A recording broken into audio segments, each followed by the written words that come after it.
Good afternoon, Miss. My name is Wulan Ramadhani. I'd like to share my daily activities. Sometimes I wake up at 8:30 a.m. on school days. Then I take a shower at 9 o'clock a.m.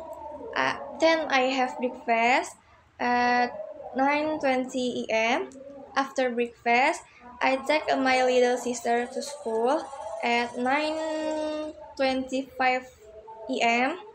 I tidy up the house at 10 o'clock a.m.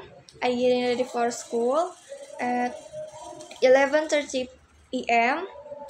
and I come home from school at 5:30 p.m. and I shower after school at 6 o'clock p.m. After taking a shower, I had dinner at 6:30 p.m. After doing a lot of activities today, I want to sleep at 11 o'clock a.m. Thank you.